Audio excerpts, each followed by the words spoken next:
Hello guys, welcome back to back my YouTube channel. स्वागत है आपका आज की एक अगली नई वीडियो में। आज की वीडियो में हम देखने वाले हैं, जो आप देखेंगे कक्षा 10 पाठ 2, ठीक ना, रसायन विज्ञान कक्षा 10 का पाठ जो आज आपको मैं कवर कराने वाला हूं, जिसमें आप लोग देखेंगे, जिसमें आप लोग अम्ल, क्षार और लवण को देखेंगे कि यहाँ पे जो एसिड, बेस और साल्ट किसे कहते हैं। तो आप अंत तक पूरी वीडियो को देखिए, आपको वीडियो आज बिल्कुल अच्छी लगने वाली है। तो आज की वीडियो आपके लिए काफ़ी हेल्पफुल होने वाली है। तो इससे पहले कि आप चैनल पर नए हैं तो चैनल को सब्सक्राइब करें और बेल आइकन को प्रेस करें। और चलिए आज की वीडियो को स्टार्ट करते हैं। सबसे पहले हम देखेंगे अम्ल, ठीक ना। सबसे पहले आप लोग देखेंगे अम्ल। अम्ल होते क्या हैं और अम्ल की आप लोग परिभाषा के साथ साथ अम्ल के सभी गुणों को आप लोग आज प्रिपरेशन करेंगे। ध्यान दीजिए, अम्ल के बारे में बात करेंगे तो अम्ल को मैं देखूं कि अम्ल होते क्या हैं। तो अम्ल अगर देख ले तो अम्ल को बोलते हैं क्या, इंग्लिश में एसिड बोलते हैं। पहली बात आप ध्यान दीजिए अम्ल के बारे में कि अम्ल को बोलते क्या है। तो अम्ल को बोलते हैं हम एसिड, ठीक ना। और अम्ल को जो जलीय विलयन होता है वो कैसा होता है, जो अम्लीय जलीय विलयन आप देखिएगा वो होता है H+ आयन। जो अम्ल होते हैं वो H+ आयन देने की क्षमता रखते हैं, ठीक ना। ये किसी भी विलयन में H+ आयन देते हैं, इसको हम अम्ल बोलते हैं। सबसे पहले आप उदाहरण देख लीजिए कि अम्ल का उदाहरण क्या होता है, अम्ल कहते किसको है, ठीक ना। तो HCl, हाइड्रोक्लोरिक अम्ल, H2SO4, ये सभी अम्ल के उदाहरण है। जिसमें आप देखिए H मिल रहा है, यहाँ भी H मिल रहा है। तो जहाँ पे H+ आयन मिलेंगे ना, वो क्या होगा, आपका अम्ल होगा, ठीक ना। और अम्ल की बात कर ले कि अम्ल होता क्या है, तो अम्ल खट्टा होता है। पहली बात आप ध्यान दीजिए कि अम्ल होता है खट्टा और अम्लीय विलयन जो होता है H+ आयन देने की क्षमता रखता है। और अम्ल कैसा होता है, और अम्ल होता है खट्टा। और भी बात कर ले कि अम्ल होता क्या है, तो अम्ल की और भी परिभाषा आप देखेंगे तो जो अम्ल होता है ना, अम्ल जो होता है ना वो नीले लिटमस पेपर, ठीक ना, नीला लिटमस पेपर है, नीला लिटमस पेपर। और इसको एक कर देता है कैसा, अम्ल कर देता है लाल, ठीक ना। नीले लिटमस पेपर को क्या करता है, तो ये लाल कर देता है। इसका जो अम्लीय होता है H+ आयन देता है और ये खट्टा होता है। और भी बात कर लें तो जो इसका pH मान देख ले कि अम्ल का pH मान क्या होता है।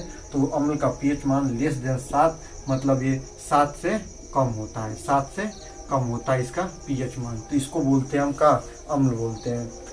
एक बार फिर आप देखेंगे अम्ल खट्टा होता है, अम्ल H+ आयन देता है, नीले लिटमस पेपर को लाल कर देता है। और इसके pH मान की अगर परिकल्पना की जाए तो इसका जो pH मान होता है वो 7 से कम होता है। वो क्या होता है, तो 7 से कम होता है, ठीक है। इसको हम बोलते हैं का अम्ल। और उदाहरण के रूप में अगर देखेंगे तो अम्ल का उदाहरण हाइड्रोक्लोरिक अम्ल और सल्फ्यूरिक अम्ल, बेस्ट 2 उदाहरण। और सारे उदाहरण हैं, जितने भी आपको तत्व मिलेंगे या यौगिक मिलेगा उसमें अगर H+ आयन पाए जाएंगे तो इसको बोलेंगे का, इसको हम बोलेंगे अम्ल, ठीक है। इसको हम बोलेंगे अम्ल। बात कर लें कि नीले लिटमस पेपर को एका कर देता है, तो अम्ल नीले लिटमस पेपर को लाल कर देता है, ठीक ना, नीले लिटमस पेपर को लाल कर देता है। और भी अम्ल के बारे में अगर हम देखना चाहें और आपको बताने की कोशिश करें तो जो अम्ल होता है ना, आर्हेनियस के अनुसार अगर देखें, आर्हेनियस की परिभाषा है आर्हेनियस, ठीक ना।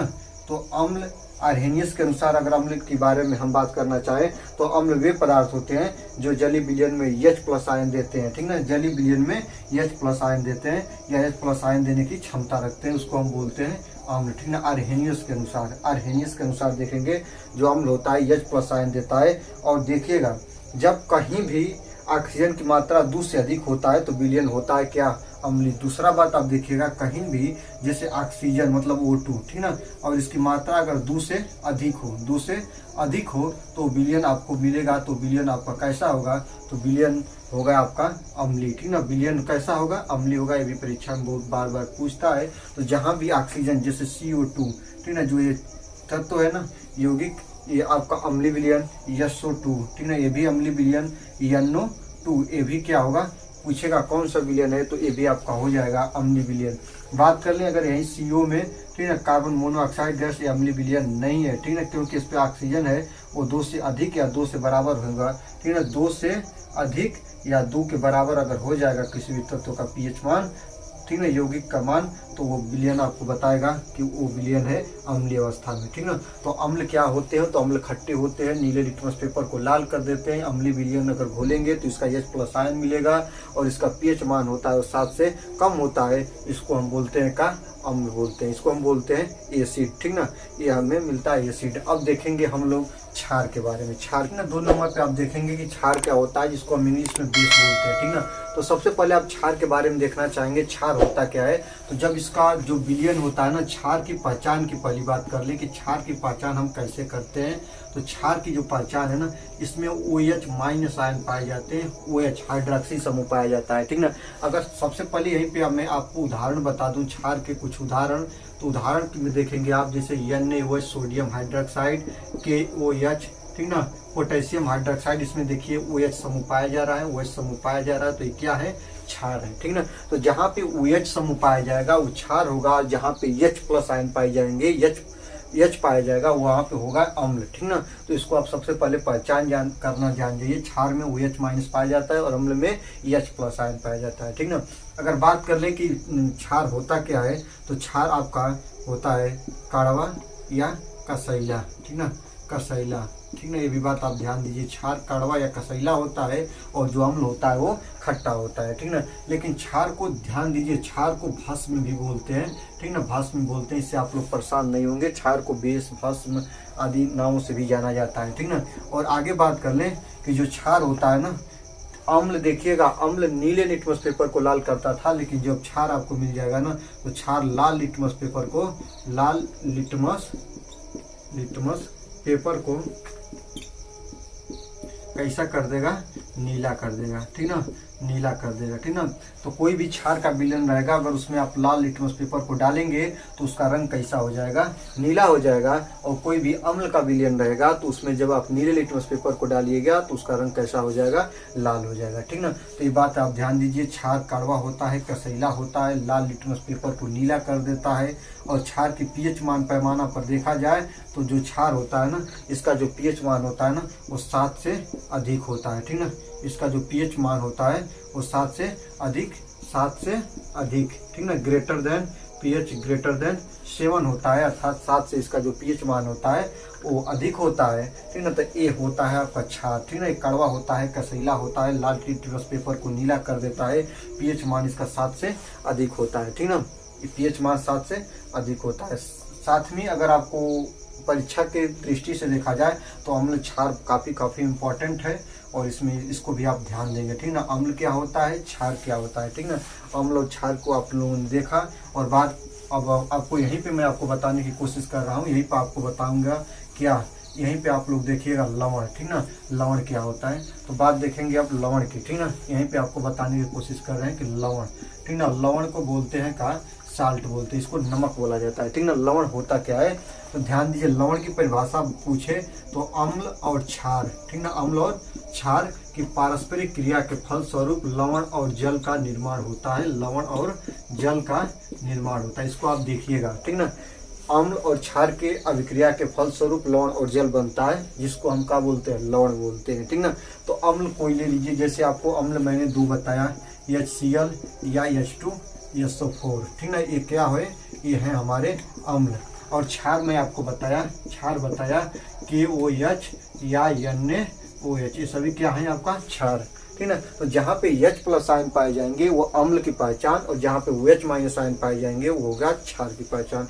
तो जो अम्ल है ना, यहाँ पे देखिएगा HCl, ये अम्ल हो गया, ठीक। एक क्षार इसमें से ले लिया जाए, जैसे KOH, ठीक ना, और अभिक्रिया करा देते हैं तो ध्यान दीजिएगा, लवण बनता है और क्या बनता है, जल, जल का मतलब H2O, और देखिएगा OH और ये H मिल के H2O बना लिए, और बचेगा आपका क्या, KCl, ठीक ना, पोटेशियम क्लोराइड, और यही क्या है आपका लवण है, यही क्या है, लवण है, ठीक ना।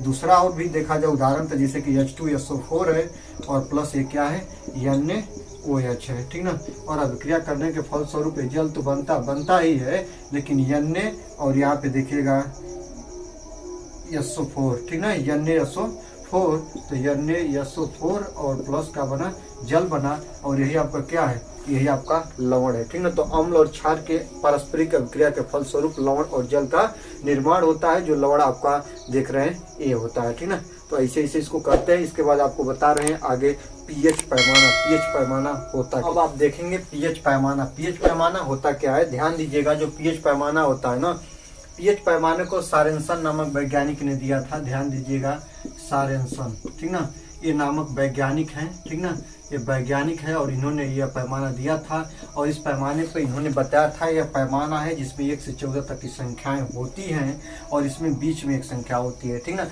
1 से 7 तक, ठीक है। यहाँ पे 7 होता है और यहाँ पे 0 होता है और यहाँ पे 14 होता है, ध्यान दीजिएगा मेरी बात को। और जो पीएच मान, ठीक ना, ये पीएच मान होता है, पीएच मान होता है। और जब पीएच मान, ठीक ना, पीएच मान ध्यान दीजिएगा 7 से कम हो, ठीक ना, 7 से कम हो, पीएच मान 7 से कम हो तो जो विलयन होता है, जो विलयन होता है वो अम्लीय दर्शाता है, ठीक ना। विलयन कौन सा होता है, अम्लीय होता है। और ध्यान दीजिएगा जब पीएच मान 7 से अधिक हो, 7 से अधिक हो, ठीक है, जब पीएच मान 7 से अधिक हो तो जो विलयन होगा वो क्षारीय होगा। वो कैसा होगा विलयन, वो विलयन क्षारीय होगा। अब जब पीएच मान केवल 7 हो, ठीक ना, पीएच मान 7 हो तो जो विलयन होगा आपका उदासीन होगा, ठीक ना, उदासीन होगा। ध्यान दीजिएगा मेरे बात को, जब पीएच मान 1 हो, 2 हो, 3 हो, 4 हो, 5 हो, 6 हो, तो जब पीएच मान 6 तक हो तो उसका जो विलयन मान होगा वो आपका अम्लीय होगा। और जब पीएच मान 7 से अधिक हो, 8 हो, 9 हो, 10 हो, 11 हो, 12 हो, 13 हो और 14 हो तो आपका विलयन जो होगा वो कैसा होगा, क्षारीय होगा। लेकिन ध्यान दीजिएगा जब पीएच मान 7 ही रहेगा तो जो आपका विलयन होगा वो आपका उदासीन होगा, ठीक ना। वो विलयन कैसा होगा, तो विलयन का पीएच मान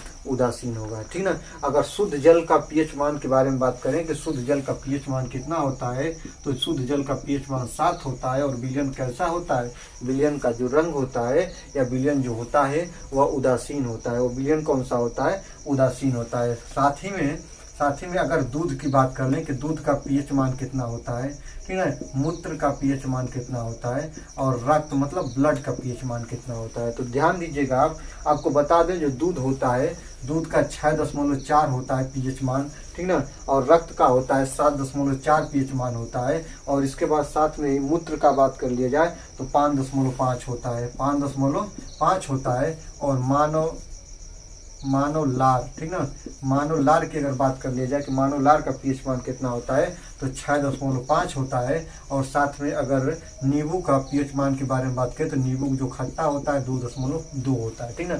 तो इतना बात आप याद रखिए क्योंकि इतने परीक्षा से रिपीटिव हैं, जो परीक्षा में पूछे गए इसको मैंने कवर कराया है, ठीक है। मानव लार का पीएच मान 6.5 होता है, नींबू का 2.2 होता है, दूध जो होता है 6.4, मूत्र 5.5 और रक्त का 7.4 होता है। अगर पूछ देगा कि किसी भी वस्तु का किसी भी पदार्थ का पीएच मान 5.5 है, ठीक ना, मान लीजिए यही है, ठीक ना, 5.5 है तो विलयन कैसा है, अम्लीय है या क्षारीय है या उदासीन है, तो आप तुरंत बताएंगे कि इसका जो 7 से कम है पीएच मान अर्थात यह कैसा है, तो यह आपका अम्लीय है, ठीक ना, अम्लीय है। अगर यही बता देगा कि रक्त हमारा कैसा है, अम्लीय है कि क्षारीय है, तो ध्यान दीजिएगा इसका पीएच मान 7 से अधिक हो रहा है, तो अर्थात ये कौन सा होगा, जब पीएच मान 7 से अधिक होंगे तो विलयन आपका क्षारीय होगा। कैसा होगा, विलयन आपका क्षारीय होगा। दूध की बात कर ले तो दूध आपका अम्लीय रूप दर्शाता है, नींबू है तो नींबू भी अम्लीय रूप दर्शाता है, मानव लार अम्लीय रूप को दर्शाता है, ठीक ना। तो ये रहा अम्ल, क्षार और लवण। एक बार और देखिएगा,